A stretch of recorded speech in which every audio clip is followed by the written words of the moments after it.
listen, that's fine. If you don't want to watch, that's fine too. If you're looking at this on repeat, then please do the work for yourself. It's worth noting that, of course, it's World Kindness Day, and running an organization called Useful and Kind, I thought that was quite nice synchronicity for us. Originally, we were going to talk about the Mindful Leadership Foundation and the kind of that sort of model, and I've been doing that for 20 years. And about 3 years ago, I started to develop this organization called Useful and Kind Unlimited. It comes from a Barack Obama phrase to interns when he was saying, well, what do you want to do? Do you all want to be senators and Congress people? And they all, of course, looked very keen. Yes, Mr. President. And he was thoughtful for a moment and said, well, therefore, by definition, most of you will fail.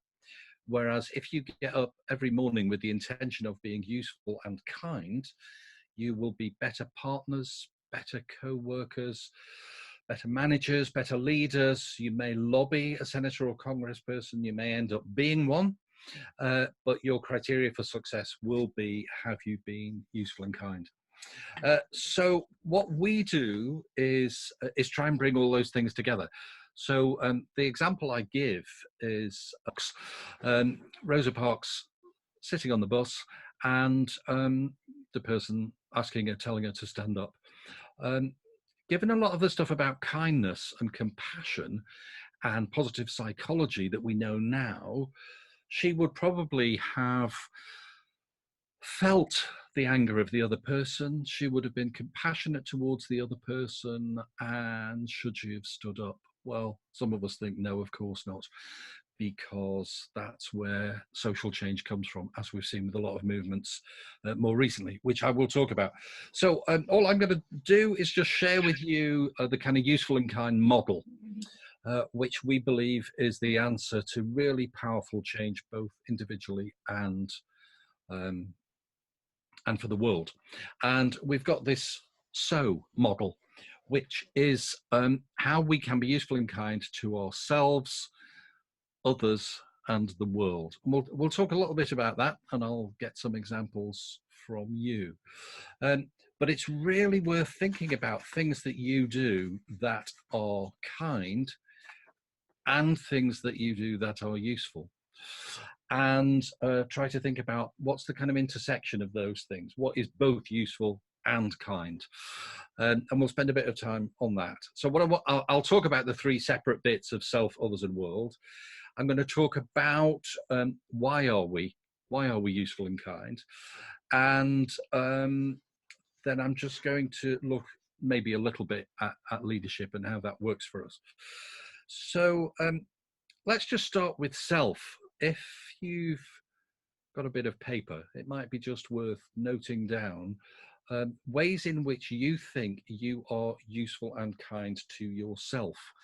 Now, using the sowing idea, there are three categories for this. One is, say, an idea that you've just planted of something that you're doing that's useful and kind for yourself. Maybe a category of growing. You know, you've started it recently, you've started it year or so ago, and it's kind of getting better and better. And the final category, of course, is something that's flowering. What did you set out to do, maybe recently or again a long time ago, that you believe is really starting to bear fruit? Now, those things that you do that are useful and kind for yourself can be physical, they can be emotional, nurturing yourself in that way, they could be spiritual, intellectual. What do you do that's useful and kind? They could be psychological. They could be about your mental health. They could be creative. They could be about health and well-being. So I'm just going to ask you to pause for a minute to think about something that you are doing for yourself at the moment that's useful and kind. And just have a sense of which category it's in. Is it in planting? Is it in growing? Is it in flowering? And just think about that. And if someone is willing to just share with us something and where you are with it, I'd really love to hear it. just turn your mic off if you're going to speak, and I mean turn your mic on, and just share something with us. That includes you as well. So would anyone like to give us an idea? Yeah, thank you. Well, it's not easy necessarily, and there are also kind of some reasons why we don't. You know, cultural. You put others first. So my family of origin was Christian, and so the kind of mantra that we had was to give and not to count the cost. So it's quite hard to put yourself first in that category, and it's really not very good running a business with that. So, okay, let's just look at, and I will make sure that you do get the slides so that you can see some of the visuals around this. But I just want to talk about the 3 reasons as to why we are. The 3 reasons are, first of all, genetic. A lot of people, you know, think the selfish gene. Well, the selfish gene, if you actually read it properly, is not actually about that. Genetically, we, for instance, we are programmed to be pro-social. Our genes were rewarded on the savannah if we help someone else. So it's not competition, but cooperation. We desire to belong to a group. If 2 groups are in direct competition with one another, the group with the larger number of altruists will have an advantage over a group of mainly selfish individuals. Also, from the animal kingdom, there are lots of examples where cooperation is rewarded. So, for instance, fruit bats and monkeys share food. Crows and squirrels alert each other when there's danger. And there's that wonderful example now, which is more botanical, of trees. That trees have an unbelievable network of communicating with each other. As you probably know, it's got very popular in the last year, through their root system. And with all trees except the nasty walnut tree. So most trees will pass on antibiotics to each other, apart from the walnut tree, who, if it spots an ill tree, will put poison out so that it can survive. But basically, genes are the first reason. The second reason is there are kind of certain norms, aren't there? And there are 3 of them. The first is the norm of reciprocity. You help me, I'll help you. And that still works for a lot of us in lots of different ways culturally. The second norm is equity, that generally speaking, we are useful and kind in proportion to how useful and kind others are to us. So you ask me if I will loan you $5. Generally speaking, I will. If I've loaned you $5 and then ask for $50, probably won't work. So generally speaking, that's what the research shows. And the third bit of norm behavior, is social responsibility. We just do it because it's the right thing to do. So we give to charity where there's no expectation of giving back, other than improving our self-esteem and social approbation. You know, we're told by authority figures, we're told by religion, we're told as children, and generally speaking, our useful and kind behavior is reinforced and rewarded. The third reason, which I have slight problems with it being so heavily emphasized, is a lot of, you know, the kindness organizations and the compassion organizations, and a lot of the kind of well-being work at the moment is around you help others in order to help yourself. Now, you do because you feel good, but there's also something really interesting here, which is called the wounded healer. And there is a sense in which we help and heal others in order to heal ourselves. There's a huge psychological literature around this, and obviously that's really important. There's a great example of a friend of mine actually called Laura Darrell, who set up the mental health campaign called It Affects Me. She'd had what she described as a breakdown. She was coming out of it after therapeutic help, and she wondered how she could help others.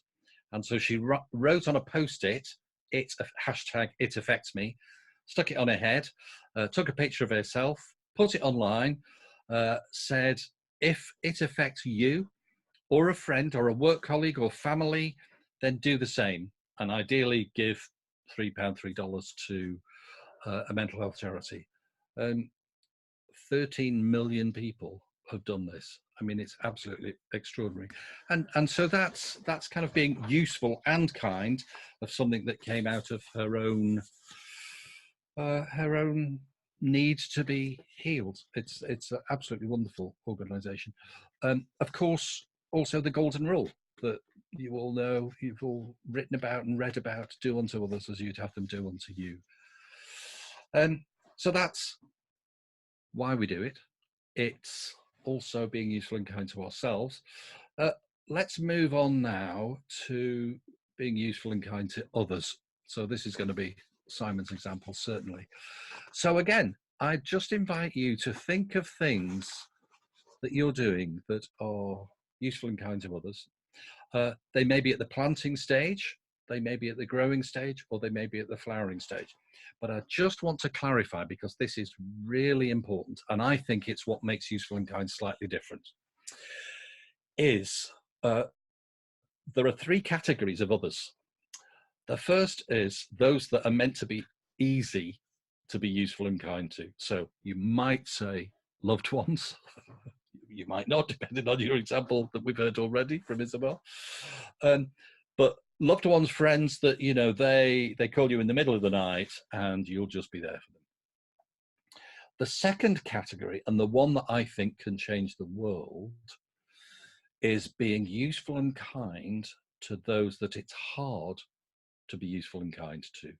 So at the moment, making no political statement whatsoever, in our country, you might say Boris Johnson or Nigel Farage. In America, you might say Donald Trump, or you might say someone of the opposite persuasion. But many people jump to an automatic negative black and white projecting, in my psychological language, onto the other. So many problems in the world have come from othering. But if you are able to be useful and kind to those it's difficult to, you know, Trump, Farage, and all the rest were not born like that. They were born with a human spirit that was aspiring to be the best it can be. And whatever happened to them and whatever their learned experience and lived experience is, has made us all behave in different ways, be it narcissistic, be it bullying or whatever. There is that in all of us. And so I give an example of when my youngest daughter, who's now 21, was 13. She came home and said, "Dad, isn't it really hard to be empathic to those who aren't empathic?" And for me, that really captures the difficulty. But it's, again, giving and not counting the cost. It's just going the extra mile. It's the definition of empathy, feeling the feelings of the other. So I think this is a really, really important category. The third bit of others is team. So it might be family, it might be a team of people you work with, and all the kind of psychology we know around team behavior that obviously I've worked a lot with. So what would be really great just now is if you could take a moment to think of how you are being useful and kind to others at the moment. And it could be friend or family. It could be a difficult person right now, or it could be a team that you're working with. Just have a little moment to think about how you are being useful and kind to them, and whether that activity is just been planted, is growing, or is flowering. So it'd be lovely to hear from someone again. Yeah, there's a lot of pain in this as well, isn't there? I think the trick, if there is a trick, is to have different things in your life, some of which are at the seed stage, some of which are at the growing, some are at which are at the flowering. And actually there's another category, isn't there, of, well, maybe that idea's gone. maybe there's been a death and a loss there, and that certainly in relationship, it's the dynamism and the energy that comes from that, but change too. And it might be that being useful and kind to another actually means an ending. It might mean a different beginning. It might mean focusing more on being useful and kind to self. So let me just move on, if I may, to what the barriers are. And you've both, well, you've all kind of touched on what they are. What stops us then being useful and kind? And that's a great example we just heard. But there are three things. The first really that stops us is proximity. So the classic is climate change. It's a long way away. It's not yet affected my village. Or, well, those people live a long way away, don't they? And that's really problematic, isn't it? And there are a lot of people who work in the third sector have been working on how we can persuade people that the idea of one world, one sky, one people, we are all brothers and sisters. And also, again, the kind of seven generation sense. The second is the kind of well-known bystander effect. And for those of you who know your psychology experiments, you'll know that there's all that stuff that came out of the research around the woman who was murdered in New York. And I'm not going to spend a lot of time on this. It's really interesting. But I see that there's a new piece of research, and there were videos of it on the BBC yesterday, of how we are more pro-social than people used to think. But the bystander effect was that there would be certain conditions for us helping, for us being useful and kind. And they were just very quickly, first of all, that we had to notice that someone needed it. We had to notice the event. The second was that we had to interpret it as being an emergency, being a need. The third was that we could assume responsibility. So, I mean, generally speaking, the bystander effect has been mischaracterized as we all just stand by in order to wait for someone else to do it. This is the case of Kitty Genovese, where 38 people saw it or were aware of it, although this is now a widely disputed figure, and didn't do anything about it. The fourth is that we know the appropriate form of assistance. So the classic is someone falls down in the street. If you don't know CPR or anything else, are you going to help? And then the final one, the fifth, is will you actually do anything? Because even at the last minute, you can not. So that's the second barrier. And there's some really interesting experiments that have been around this. One typical psychology experiment was where you're driving down a motorway and you see, this is very sexist because it was done in 1967, and you see a woman standing by a car with the bonnet up. And do you drive past? Do you stop to help? And then, being the psychology experiment, there was a second car further down the road, similarly, a woman with the bonnet up. You were much more likely to help if you'd seen that second car, which is really, really interesting. The third and final bit of the barriers that we know about is, and Simon sort of touched on this in a way, of compassion fatigue. There is a woman, there was a woman in the UK called Olive Cook, who was a poppy seller. And you might know about this. 2 years ago, she committed suicide because she was absolutely bombarded by charity. She received, within the final year of her life, 3,000 charity requests for money and help. This was so serious that there's now been a change in the law. There's a change in data protection and so on for all charities about this. But there's been a lot of work done in the last 5 years by Red Cross in terms of the compassion fatigue of, potential PTSD, or those who simply get worn out. I mean, those who work at the front line in mental health in the UK are only allowed to do so for 18 months before they have to go and do something else before coming back to it. So let's look at our final category in the SO model, which is being useful and kind to the world. So is that economically, which obviously is what WEAll and Catherine's work is all about? Is it socially? Is it politically? Is it environmentally? So again, could you think of something for yourself? And it'd be nice to hear from some other people about something that you are doing that's useful and kind to the world. And is it an idea that you've just planted? Have you just thought, I'll recycle? How is it an idea that's growing? You've been doing it for years and you're wondering how it can develop, or is it flowering? Are you well assumed to be a leader in your community in recycling? Very poor example, but is there something that you are doing now to be useful and kind to the world? Yeah, that's a lovely life cycle and energy cycle around those things. I mean, I think we've all been talking about the pain of growing, actually.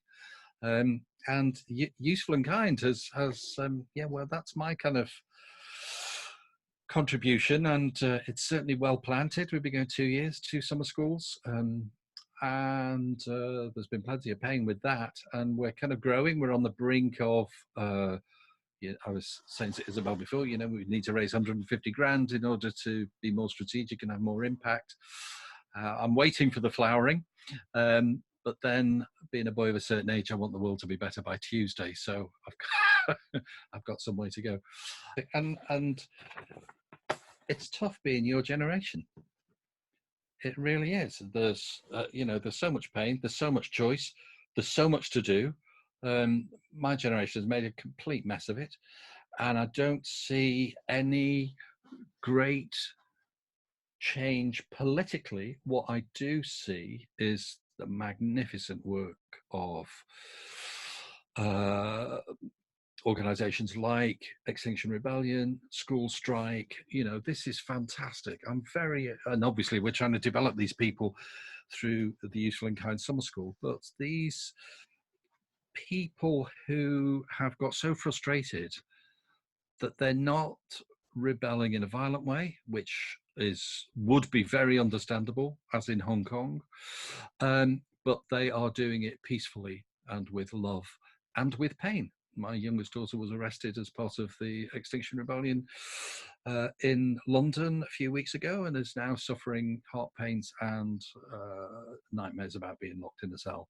So, you know, your generation is standing up for what you believe, and we have to do it. You know, the sense of where are we with the climate emergency. It's a difficult time. For my generation, it was nuclear annihilation, which was very common when I was a teenager and early 20s. However, there's enormous joy. There's enormous joy in us being connected in this moment, here and now, around the world. There's enormous joy in living life, and as a colleague of mine once said, living your life on purpose, knowing what it is that you have to do, why are you here, be that working in the community to develop arts events, developing organizations, developing new genes, developing new thinking about economy, developing young people. And so I just like to end with that thought, and it's a meditation really, of a sense of just starting quietly with ourselves and just looking inwards with kind, sparkling eyes of acceptance and grace for all we are and all we can be.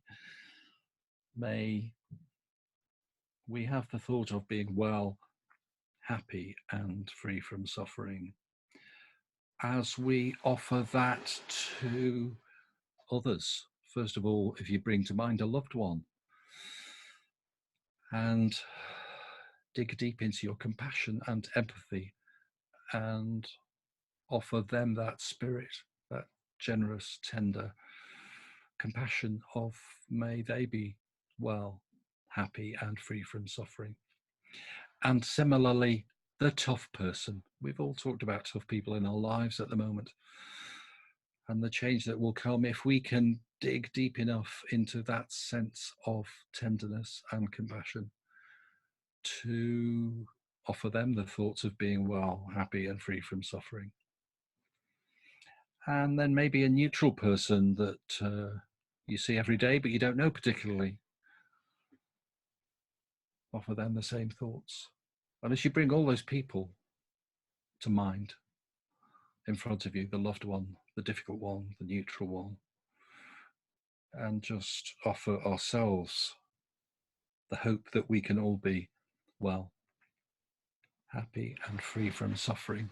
And just to complete our model, of course, is to offer that thought to the whole world of living things, because we are the agents for this change. May we all be well, happy, and free from suffering. Thank you so much for your time today. Have a good day, what's left of it, in the dark or the light, wherever you are. And if you want to contact me and reach out, I'd be really happy to hear from you. And I know that Isabel is going to share our websites and emails. I'm always really happy to hear from anyone and reach out if I can. Blessings to you all. Thank you. Thank you, Duncan. Thank you all. And yeah, have a good one.